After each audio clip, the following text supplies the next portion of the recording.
Masak apa tu?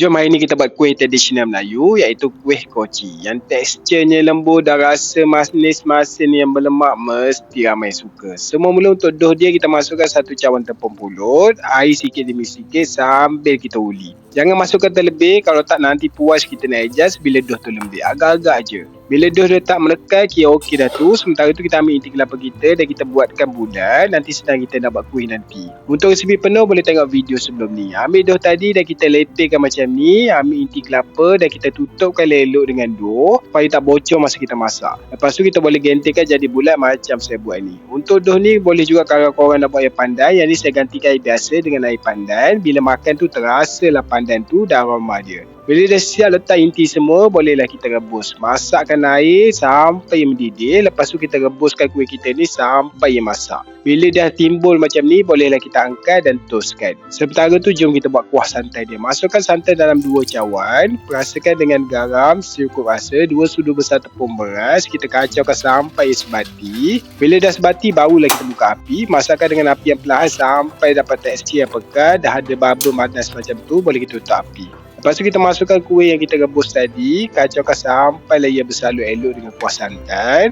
Ambil daun pisang yang kita dah layu, kita sapukan sedikit minyak dan kita letakkan kuih dekat center. Lepas tu bolehlah kita bungkus. Untuk bungkus ni ikutlah korang nak bungkus macam mana pun, janji tak bocor je bila kita kukus nanti. Nak bungkus macam saya ni pun boleh. Bila dah siap bungkus ke semuanya, boleh kita kukuskan kuih kita ni dengan api yang sederhana selama 15 minit. Kalau korang tak nak kukus, nak makan terus pun boleh. Bila dah siap kukus, kita boleh angkat dan kita sejukkan sekejap bagi kuih kita tu set. Lepas tu bolehlah kita hidangkan. Siaplah menu kuih untuk berbuka puasa hari ni, kuih koci yang teksturnya lembut dan kenyal-kenyal dengan inti kelapa yang manis berlemak dan santan pula yang pekat dengan rasa lemak manisnya. Sekali makan memang nikmat.